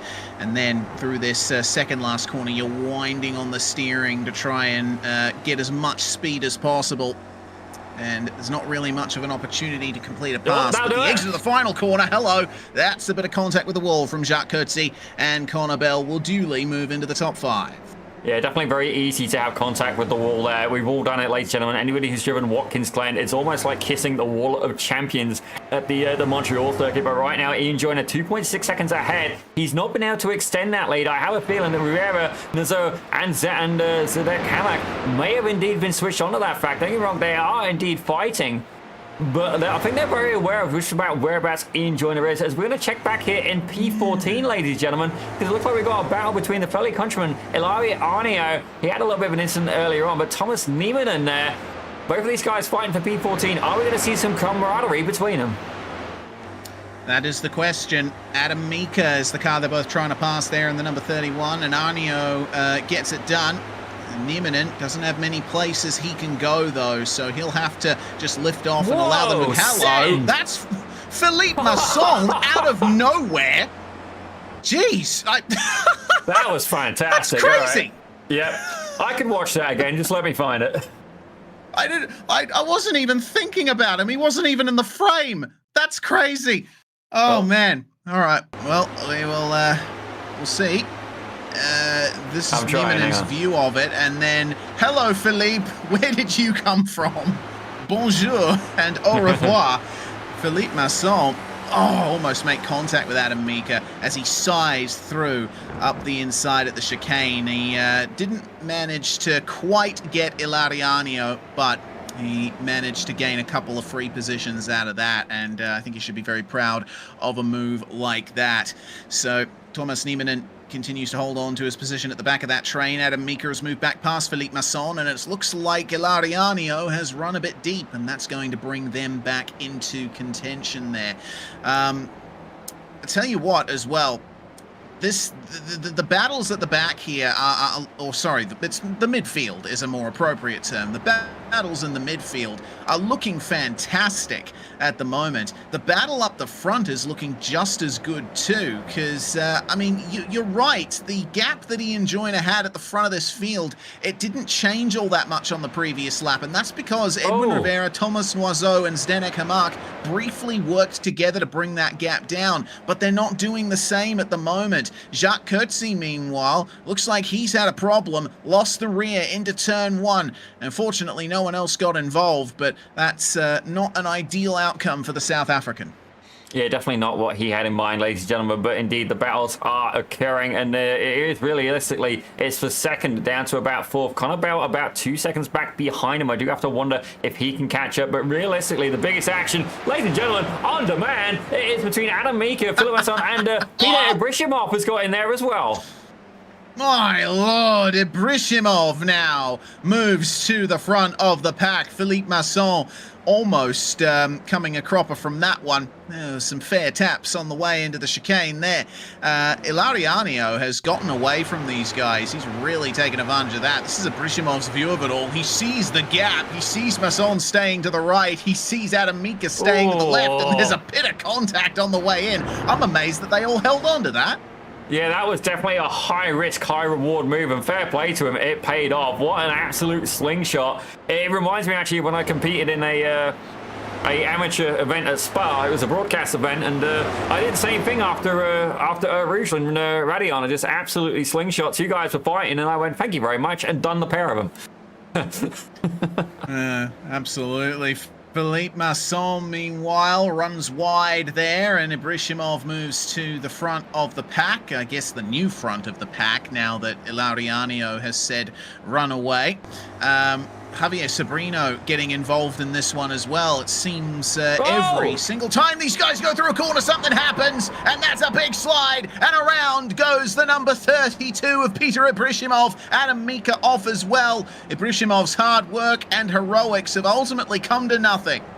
Yeah, definitely got a little bit too close there, and it's fair to say it did indeed cost him. But good news here for Javier Sobrino. He's down 2 so far, but he is very much in the pack, fighting with Philip Masson, who both himself and Peter Ishmarov. It must be the paint race. Certainly, these two guys absolutely sending it, capitalizing on that slipstream. I've got a feeling we're going to need to add another sticker to those cars. The 5-car send, perhaps potentially. You know, it's almost like you're playing a deck of cards and then just gone, poker. Yeah, it seems if you're driving a blue car in the Almeida Racing League, you're either making incredible moves or you're in the wall. That's what seems to be the pattern that's forming here. But Philippe Masson has held strong all the way through, and he's continuing to strut his stuff there. Jan Jančík in a little bit of a risky position there on the outside, 3 wide coming into the chicane, but he absolutely nails the braking zone there and leaves Jonathan Gutman and Kevin Adrian to their own devices there, as Abrishimov will put pressure on them as well. Kevin Adrian driving a bit of an open wheeler for the moment, but when he comes into the pits eventually, he should be able to get that fixed. It's just a shame to see him so far down. Remember, he started in 9th, so he is certainly looking for a bit better out of this one. He certainly is, as it looks like Steve Saunders is getting into a bit of a battle with Jacques Coty. We did see Coty was up a little bit further on earlier, and Chloe Charpentier, she fought with Steve Saunders earlier and is now pulled away by about 2.2 seconds. But Jacques Coty, we know he's got the pace. He's been very dominant here in Watkins Glen, but is he going to be able to find his way past Steve Saunders? We know that Saunders has got an absolutely fantastic defensive game, but is it going to be enough to hold the driver behind him, the number 10? Yeah, so out of the final corner they come, and every single time they exit that final turn, I wonder, are they going to hit the wall? Because it always seems like they're understeering at least a little through that section of the circuit. They'll stay calm for the moment, but it's not calm for Edwin Rivera and Zdenek Hamak, who trade spots once again for P2. Ian Joyner continuing to jet away here, is now 3.2 seconds ahead of this trio. Rivera fires it back up the inside at the bus stop, and there's a bit of an art to hitting that first apex at the inner loop, really. You would have noticed that there's a couple of anti-cut curbs there, a few speed bumps. If you can thread the needle between the two groups of them, one right by the Armco and one sort of in the middle of the inside of the corner, then you get a really fast line through. But I saw on that onboard from Thomas Noiseau, he hit that second group of anti-cut sort of stones, and it really unsettled the car. They will need to be careful of that. Yeah, definitely. It looks like Yanis Theophanopoulos has got a pressure from behind him of Rich Meesters. Chloe Charpentier definitely out of the mix there. I believe that may be Lap Traffic who's going on the back of this battle here. But right now, Rich Meesters, I gotta wonder, are we going to see the Sammy Hendricks kind of approach? Are we going to see the bump drafting going on here in the Spec Racer Ford? I gotta be honest, these guys have been very, very modest in the bump drafting. It's not really a bump draft, it's more of a oops and a nudge, and people have gone out. It happens with close racing, but definitely not seen anybody looking to try and give their rival ahead a little bit of a helping hand further forward. Yeah, interesting to see. I wonder if there's like a gentleman's agreement among the drivers or anything to that effect. Remains to be seen, but we may find a little bit more action to come here as Nieminen has made up a position. It looks like Sabrino ran wide at the heel of the boot, and he'll fortunately keep the position from Masson and Mika, who are still continuing to run behind them, but the battle's still on between Rich Meesters and Yanis Theophanopoulos, with Chloe Charpentier about 7 more seconds back from these guys. It's a lapped car behind them, maybe Philip Falcon, I believe, but side by side through the S's, and it looks like Theophanopoulos has it for the moment, but Meesters is going to slingshot right back. Yeah, these two guys keep working together. I'd say they have a chance of catching up with Connor Bell, but I'd be lying, ladies and gentlemen. Connor Bell currently doing 202 flats, basically. These guys in the 203s and high 202. So fair play to them. At this point, it's more risk management. They want to make sure they keep moving forward in the grid, ladies and gentlemen, albeit on track position alone. Don't get me wrong. I don't know if I would have made my way past Theophanopoulos. So I have to see if Meesters can pull away. Already got that gap to 4 tenths, almost 5 tenths of a second. If he can break the gap, he can break away from Theophanopoulos and stop leaving him an opportunity to save fuel. So it looks like, speaking of fuel, we have our first pit stops, scheduled pit stops that are coming out of this one, as Jančík and Abrishimov trade spots for 15th. Both having good runs up the field. Abrishimov, despite his issues, still up 14 places from where he started, and Jančík has gained 7 spots. So solid drive from these two, all things considered. But recently visiting the pits, Jacques Coetzee, Adam Mika, and Martin Visser. and they've all had pit stops around the 15 to 17 second bracket. They probably don't need all that much fuel to get to the end, but Spec Racer Ford isn't traditionally a class that does refueling in the real world, if I'm not incorrect, so the fuel does take a while to actually get put into the car. Yeah, you definitely don't have the high-tech, you know, the fuel canisters and stuff like that. And it just reminded me, actually, of, I believe somebody, I think it was in NASCAR, started putting their fuel jugs several feet in the air, 10, 15 feet in the air. I'm sure the NASCAR fans in the audience will know exactly which guy I'm on about, but he was notorious for being able to cheat there. Albeit cheat is a harsh word. I'd say acknowledging the rule book, as Chloe Charpentier brings it down the pits. Now, how's that going to work out for her? She's kind of in open air. I'd say it's good strategy to come in the pits if you are in open air. You want to have somebody who's around you so you can either save fuel or get a little bit more performance, an extra couple of attempts out of it. But if you're going to do that, you got to hope that you don't re-emerge into slower traffic. It's a risky procedure, but I mean, what do you do? Well, I guess we're about to find out how it works out for Chloe Charpentier and Domenico Sayu, who joins her in the pit lane. It looks like a very long stop for Charpentier. Don't forget that Mika Coetzee, Vista, they had pit stops of about 15, 16 seconds. Chloe Charpentier has not re-emerged from her box yet, and it has been half a minute. Yeah, that's definitely, you got to wonder if she's retired or indeed if something has gone wrong with that pit stop. Certainly, she's been potent today, and neither of these drivers have left yet. Dominic Sayu still there in the pits. I do have to wonder, like, what's going on? Are these guys parked up? Are they done? Or they're costing a huge amount of time in the pits right now? Yeah, they have black flags next to their name. I just saw. Oh, damn it. So yeah, so they sped into pit lane. That's what happened. They didn't slow down in time for the commencement of the pit lane speed limit. So that is a huge blow to the both of them. If you speed into the pits on iRacing, it immediately slaps you with a penalty of anywhere from 45 to 50 seconds that you have to stay in your pit box. It is brutal, which is why I always say practice your pit entry. Yeah, certainly there has been some tracks that my comrade Reese Gardner has been very spicy about the pit entry. Certainly he's seen lost opportunities there. Myself, I think Reese Gardner doesn't speed enough. I've personally seen at least a minute and a half, I'm sure, out of a pit lane speeding penalty, as Connor Bell has brought it into pit road. All right, so our coach is the next one to visit the pit lane, and I see no black flag next to his name. Philip Falcon rolls in behind him.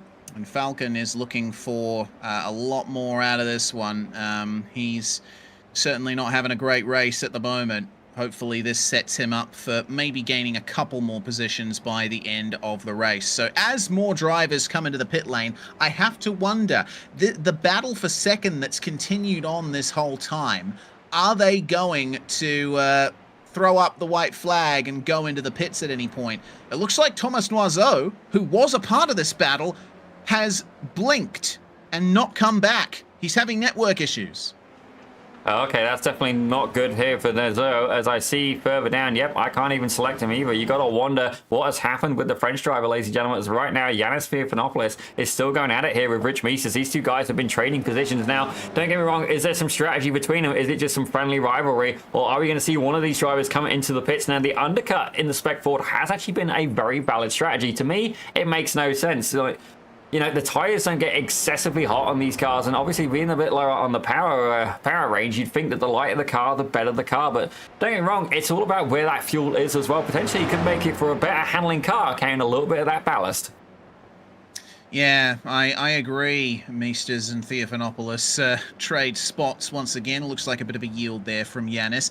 I often very much like having a bit more fuel in the car just for stability's sake, because it allows me to push the limits a bit more instead of you know, making a small error that balloons into a huge one because the car is lighter and more twitchy. Well, leader Ian Joyner has come into the pit lane, and that will leave Zdenek Hamak and Edwin Rivera to take the lead. Rich Meisters committing to pit lane entry there. It's a very difficult pit entry at Watkins Glen. The entry lane is technically on the apex of the final corner. So if someone in front of you decides to pit, you better hope they give you advance warning, otherwise you're going right into the back of them. Yeah, it can definitely be a little bit unfortunate as Ian Joyner brings it down into the pits from the race lead. He was about 3.6 seconds ahead. Where is he going to re-emerge? That is the question. Niemanen looks like he's going to be the closest competition at the minute. Connor Bell potentially will have to see just how long it takes Joyner to get out of the pits. There goes Niemanen. He's gone. Where's it going to be with Connor Bell? Don't get me wrong. I'm expecting him to be ahead. As I say that, loads of people in the pits. Connor Bell getting ever closer, ladies and gentlemen. Whereabouts is he? He's about a corner behind, ladies and gentlemen. Oh, well, he's throwing Meisters at the very least. My apologies. I was looking in the wrong place on the timing screen. Bad news for Javier Sobrino as well. He's gotten a black flag for speeding on pit entry. Far from ideal for the Spaniard. Now Edwin Rivera and Zdenek Hamak, they've been fighting ever harder over the course of the last lap. They actually made a tiny bit of contact coming through the S's, which certainly won't help their pursuit of Ian Joyner. But I gotta wonder if their pit stop will ultimately be shortened because of the amount of slipstreaming they've had to do, or because they've been battling so hard, they've been going for those moves, going for those dives. It ends up costing them ultimately in this fight. Everyone has pitted now, bar the top 4. So that's these two on screen, plus Yanis Theophanopoulos and Thomas Niemanen. And it makes total sense what I'm seeing from Niemanen here. You start from the back and you know you're fast in the field like this. You go as long as you possibly can and maximize your time spent in clear air so that you can grab track position. Well, here comes the pit lane speed limit for Rivera and Hamak, and they both managed to slow down in time, but only just. Well, the interesting question is going to be, where is Ian Joyner going to emerge in all of this? So these guys have been able to save enough fuel to leapfrog him. The gap was about 3.6 seconds before. Ian Joyner in the pits for about 16.1 seconds. Definitely not the longest pit we've seen, but not the shortest either. Certainly at least a second, if not a little bit more in that gap. If I have a quick look through, actually Neil England. Sorry, Brandon Priest was in the pits for 11.63 seconds. That seems a little shy. Other than that, excluding that anomaly, about 15.15. So Joyner not losing a lot on the pits, maybe an extra second there, as right now Riviera and Hamak are making their way through, but Ian Joyner already made his way past and heading down turn 1. Yep, the pit exit here at Watkins Glen sort of cuts the inside of the first corner, so they gain back a tiny bit, but they're still getting up to speed as Ian Joyner is at full pace out of turn 1 and into the S's. The gap has come down a little bit in the short term here, though, so there has been a gain made by Hamak and Rivera. Rivera, curiously, with a longer stop than Joyner and Hamak, but Ian Joyner has the longest tour through pit lane of these guys, 46.2 seconds from entry to exit. Compare that to 43.8 for Hamak. So, you know, it doesn't necessarily matter if your pit stop is a little bit longer. If you're efficient getting in and out of your box and you manage to nail the entry, you can gain quite a bit of time through pit lane. And now the lead is on with 11.5 minutes to go. Yeah, this is exactly what Ian Joyner didn't want. Indeed, the P2 and P3 guys have been able to get there and very much in contention right now. You see Edwin Riviera is just falling back a little bit. He's right on that 1 second threshold. He's going to have to put the hammer down if he wants to try and stay with these lead 2 pack. Don't get me wrong, Joyner, we know he can drive, we know he can defend, and we know he's got pace as well. He really does have a lot going for him, but Zdenek Hamak has been absolutely on fire today, and fair play to him. He's up 9 positions as well. He's indeed got to be a driver to keep an eye on in the closing stages of this race. Yeah, the Czech driver has been a factor in the midfield in the opening rounds of this season. I think this is the first time we've really seen him as a front-running contender, and he's shown that he belongs up here. He has approached this race very smartly. Let's see if it ends up getting him the result he wants. Adam Mika and Ilariano are together at the moment. Carlos Facanya is right behind them in the number 14, the Brazilian, who's trying his best to make his way up through the field. He has gained 6 spots for his troubles, a few of them being drivers that have had their own fair share of issues. Sometimes keeping it on track is the best way to go about it, and Facanya is going to get another position here as he passes Arnio into the penultimate corner, but Ilari holding the outside line. He doesn't want to give this position up easy. Yeah, definitely not. As right now, Ian Joyner has been he's been ousted from that top spot by Zdenek Hamak, and indeed the battle for the lead is on. The longer these guys fight, the more opportunity there's going to be for Edwin Riviera. He's about 0.6 of a second behind. He closed in about 3 tenths just in that space alone. But I do have to wonder who's the lap traffic ahead. Reese, I have a feeling it may be Philip Falcon. It is a Philip, but it's not. Oh, wait a minute. It's Masson. It is a Philip, but not an Anglo Philip. It is a French Philippe, as he finds his way towards the toe of the boot. This top 3, I think, won't be too hard done by catching up to him. They'll catch a bit of slipstream off them, and that'll help their lap times. What they have to worry about is the drivers behind. There's currently about 5 seconds back to Connor Bell at the moment, and the more these guys run side by side, the more time that Bell is going to gain. This is going to be the first opportunity we see for post-pit stop lap times from all of these drivers, and that's when we can really get our eye in as to how this race is going to end. Absolutely, and indeed it's going to be a fun one. Speaking of which, here you go, Reese. There's the lap time standings as they are right now. Indeed. So Joyner with some pretty good pace early on, but have a look at Rivera, 0.5 of a second gained. But remember, of course, that we have to factor pit stops into that. This lap here is what we will be getting the real data from. It's a 2:02.7 from Hamak, a 2:03.1 from Joyner, and a 2:02.2 from Edwin Rivera. Connor Bell, by comparison, running 0.03 of a second slower than Zdenek Hamak. So not making much of an impression on the top 3 at the moment. And that's crucial, I think, for the battle. They have space to fight. Yeah, certainly. If you've got the room to have a battle, then by all means enjoy it. But they do not want Connor Bell joining that party, ladies and gentlemen. It's a little bit of an elitist club. And fair play, Connor Bell is indeed elite. But these guys are not interested in sharing that podium. And fair play to them. As long as they all keep it on the track, they will all indeed get a spot on the top of that podium. But right now, lap traffic is going to come into play as Ian Joyner regains the lead. Yes, and quite conclusively as well. It seemed like there was a big fight back from Hamak in the second phase of the bus stop there, and he'll obviously be all over the back of Ian Joyner once more. Keep an eye on where he's gaining the time as well. Bowl-shaped corners like that one they just went through, you have a great opportunity to slingshot yourself out, and this turn here is one of my favorite turns on the circuit just because you can gain a ton of time out of nowhere just by getting on the throttle at the right time. You saw that Joyner was taking more of a conventional racing line, going straight to the inside, but Hamak was running a bit wide in the early stages, and that gave him a little bit more mid-corner speed. He can use that to make his way past on future laps, but at the moment, it seems like he's just trying to find a gap and hope that Rivera doesn't get back through. Meanwhile, Connor Bell has gained 0.5 seconds on these guys, so you'll see him pop into frame in the background there. That's your top 4.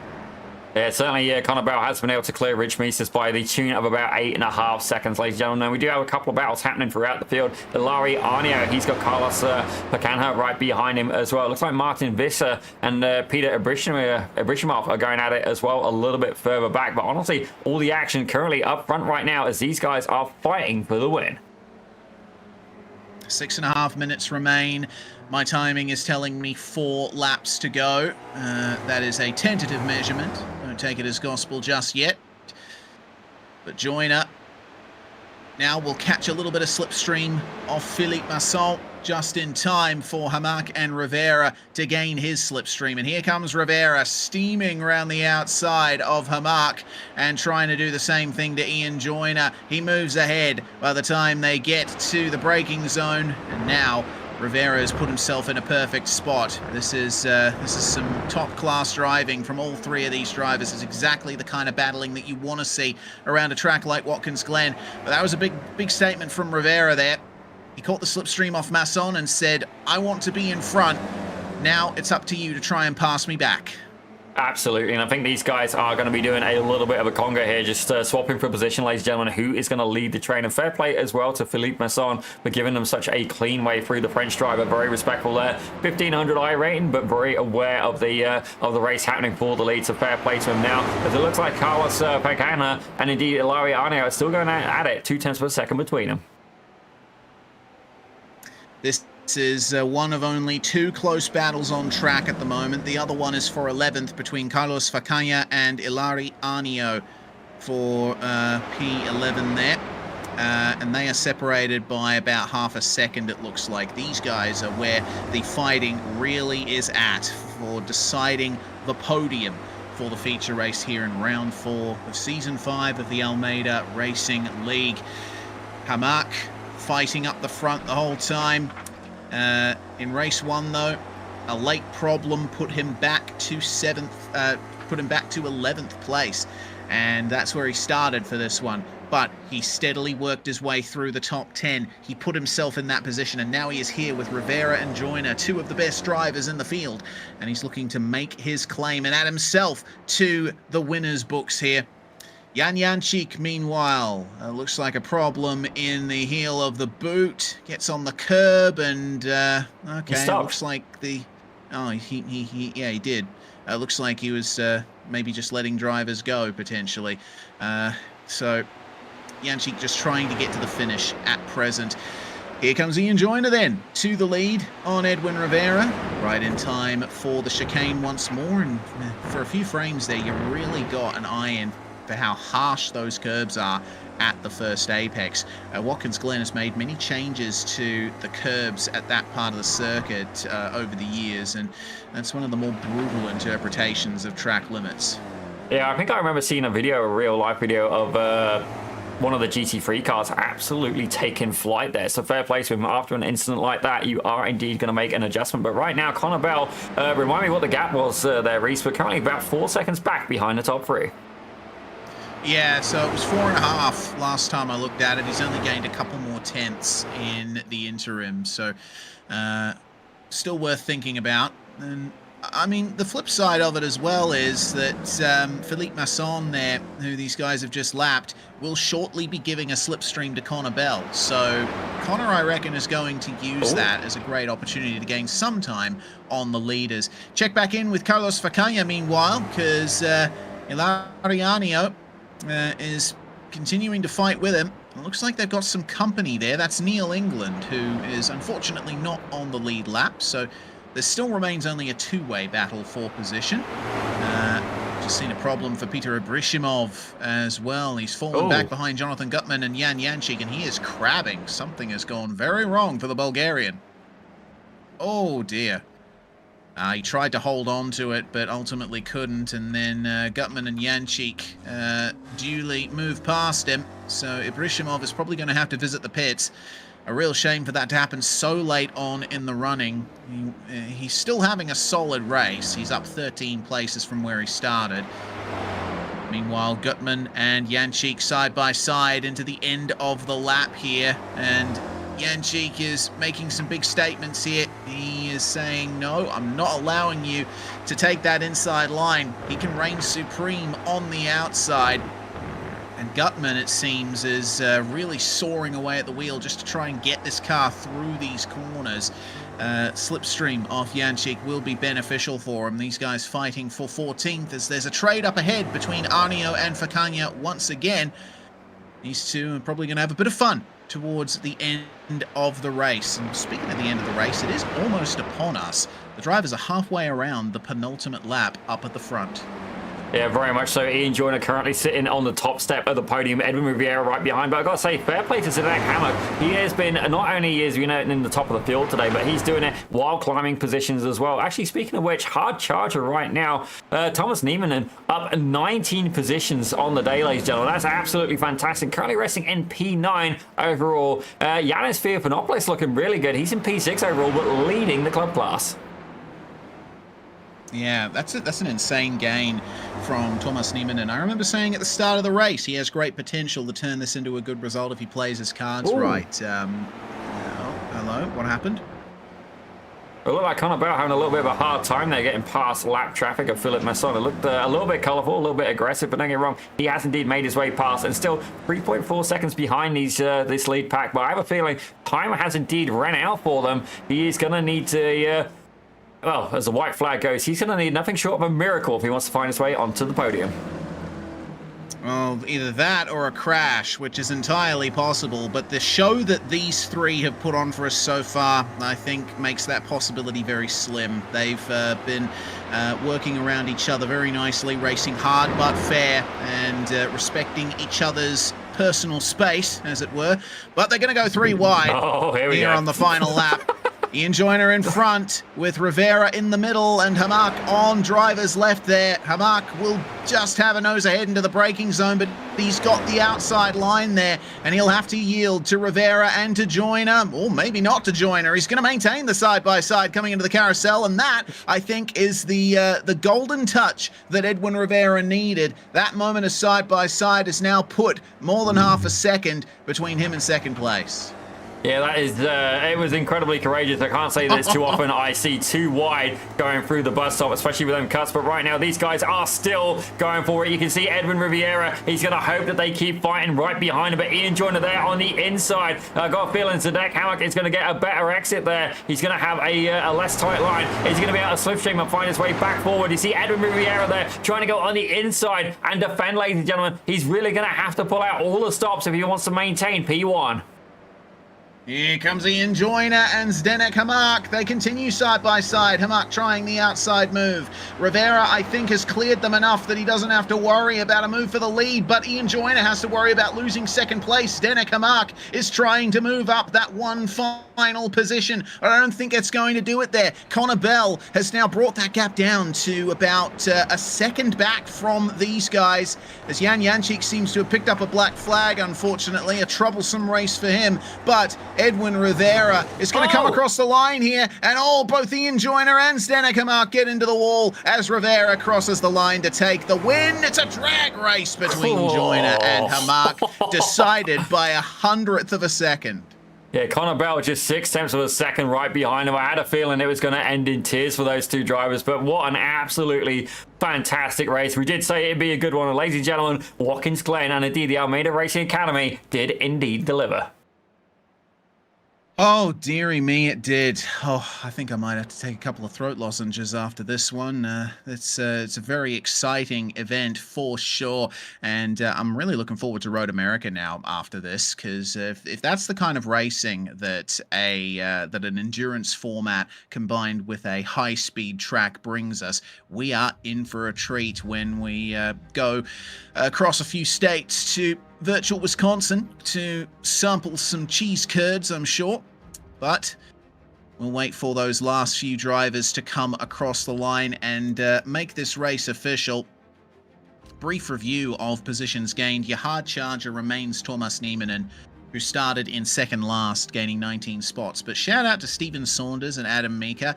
Saunders gained 13 places. Mika gained 17. That is some crazy good driving from them to work their way past the drama and find their way through to positions in the top 10. So that's going to round things off for the race. I think we should have a look at those results then, now that drivers are finding their way to the line. No, we haven't got them yet. Yep, Javier Sobrino just crossing the line. It looks like we're still waiting on Brandon Priest and Manfred Flor to come across the line as well. Shame for Brandon Priest, honestly. Remember, he started second after finishing on the podium in race 1. It could have been a great night for him, but things went very wrong for him early on. Now it's just Peter Ibrishimov crossing the line, and now I think we can get those results as everyone has crossed the line. So Rivera wins the race with Ian Joyner and Zdenek Hamak joining him on the podium, and a fantastic job from Zdenek there, putting himself up the front. Conor Bell and Rich Meesters round out your top 5. Yanis Theophanopoulos wins the club class with Jacques Coetzee finishing behind him. Saunders, Nieminen and Mika round out your top 10. As we have a look there at P11, it's going to be Martin Visser Is that Martin Visser? I can't see it. There we go. Ilaria Arnio, ladies and gentlemen, I need to put my glasses on. Martin Visser took 12 with Jonathan Gutman there in 13th. Carlos Fakanga, he took 14th with Chloe Charpentier in 15th. Dominic Sayu, that's actually, I think, one of his best rounds so far. Domenico, oh my gosh, Domenico. There we go. Domenico Sayu took P16. I think that is honestly one of their better rounds for the ARA. He's there with Javier Sobrino there in 17th. Peter Brishimov, definitely one of the biggest sends we saw today. And fair play to him, he made it stick. He's there in P18 with Yan Yanchik in 19th and Philip Masson there in 20th. In 21st place was Philip Falcon, and Brandon Priest finishes down in 22nd. Manfred Fleur, 23rd, ahead of Neil England, Thomas Noiseau, and Kevin Adrian, with Carlton Howard, Gabriel Ardigo, and Mario Strelec, none of them making it to the end of the race there. And Ardigo will certainly be feeling the pain from that one. He was on for a good result, but the chaos of Watkins Glen got to him as it did for quite a few others. Let's see then what Edwin Rivera has to say about that round as he joins us now in the interview booth. Hello, Edwin. Came across the line P1 in the feature. Had to settle for a podium in the sprint, but that was a very entertaining night from our perspective. What it was like for you? Yeah, it was a lot of fun. I think I kind of messed myself up there on the first race. Got a little too aggressive at the end, and then missed my brake marker on the first turn of the second race. Unfortunately, messed up Brandon's race. But made a solid comeback with just saving fuel a little bit, and we were able to catch back up to Ian. Yeah, it's certainly useful to use the slipstream effectively around here. There were plenty of close calls as well, but I guess it helps that this track is very wide, so it allows for that too wide racing. Yeah, it's a lot of room, and I mean, like with these cars, as long as you bump straight side by side, unless it's from the rear or too abrupt, like happened to I don't know who it was that happened to. I don't know if it was Denig or somebody else on the first race. They kind of came together on the chicane, but yeah, it was still a lot of fun. A lot of door-to-door contact, and you're pretty much a sitting duck, and you're on that first position on that straight going to chicane. Yeah, well, you will remain the championship leader coming out of this round. We go to Interlagos next week, another track that does provide some slipstreaming opportunity, but you'll have a lot more hairpins to contend with. Yeah, I love Interlagos. One of my favorite tracks, as is this one. So should be fun. We'll see how that goes. These cars have an insane amount of draft everywhere, it seems like. So it's gonna be a lot of racecraft to work on for sure. Well, thanks very much for joining us, Edwin. Congratulations on your victory, and we'll see you again next round. All right, thank you, Riz. Good seeing you guys. Next up, Ian Joyner, who got on the podium in both races here. Missed round 2, but came back very strong indeed. Looked like a tiny bit of contact between you and Edwin in race 1, Ian. You guys are certainly familiar with each other at this point and starting to push those limits at this fast track. Yeah, I had to think back to what that was then on the last lap. Yeah, I'm glad that didn't actually result in any spins or anything like that. It was a little bit aggressive, but I'm not massively surprised. It was just the last lap and everything, and we survived, and I was still in front, so I'll let it go. The first race was amazing. It's just so much wheel-to-wheel action. I think more luck than judgment, as in the right place on the white flag lap. Managed to make that stick, and then the feature was really different. Still good fun. Yeah, the feature with the pit stops certainly made things interesting. You managed to get yourself out to a good lead, but it basically vanished through the pit cycle. I think that must be the strength of being able to actually save fuel in the slipstream. You were all on your own out there. Yeah, I think there's a little bit of that. Certainly, when you've got that gap, it's definitely better to just keep it if you can, even though it made it almost impossible to save fuel. But I actually stopped slightly short my pit stall, so I think that cost me, I don't know how much, didn't feel, maybe only 1.5 seconds, but that maybe plus a bit of fuel saving obviously came out with the draft back, so then it was going to be a completely different race after that, which was fun. I knew where I wanted to be, but I think everyone else had the same idea, so I don't know how obvious it was from outside, but you could see that no one wanted to pass me on the penultimate lap. And then no matter how slow I went down that back straight, no one was going to pass me until the end of it on the second one. So we were all just lifting down the straight. And then, yeah, anything could happen at that point. And Sednak was, just super aggressive on the last lap. So it made me, I didn't really have any opportunity to attack Edwin because I just had no choice but to defend. But it was a fun finish. Edwin did a great job. Both of them, I think, worked together pretty well to keep the pace up when they were, drafting rather than fighting, or it would have been a bigger gap. Yeah, for sure. Well, Ian, regardless, managing to grab a win tonight and finishing second in the second race, a great points haul for you. Hopefully that continues next week at Interlagos. We'll see you then. Yeah, look forward to it. Thanks, guys. Oh, that's Ian Joyner, the only other driver who's going to join us for an interview here today. Zippy, that's going to close out the show. Looking forward to Interlagos next week, but what a round this was. Oh, it was an absolute belter race, and definitely one that I very much enjoyed. I'd love to have been out on track with these guys. Don't get me wrong, I'm not sure what I would have had for pace, but certainly the racecraft would have been absolutely fantastic. But ladies and gentlemen, let's give a huge shout out to everybody here who joined us in the Almeida Racing Academy, and indeed the Almeida Racing League here, sponsored by Podium One, World of Racing, and indeed Logitech as well. Thank you to all of you there in the chat. We had Jake Ens popping in, we had Ricky as well, Send It Sim Racing, and indeed Connor Bell as well. By all means, if you want to join us here in the YouTube chats, just put a message in there. We'll be happy to interact with you, ladies and gentlemen. We do want to involve you guys at home as well. But thank you very much. Jake Ens with PRP deserves load more subs. I'm going to back that as well. Make sure you hit the subscribe button on both PRP Productions and indeed on Swelio Almeida's channel. But Reese, would you like to do the honors, sir? Thanks very much, everybody, for watching. Tune in this time next week for the next round of the championship at Interlagos. Can Joyner make a dent in Edwin Rivera's championship lead? Will we see a few more surprises throughout this incredibly competitive field? That is the question that will be answered next Saturday for round 5 of the Almeida Racing League and the Spec Racer Forwards. I'm Reese Gardner, Daniel Zippy Salmon alongside me in the commentary box here on Pit Road Productions. We'll see you next time.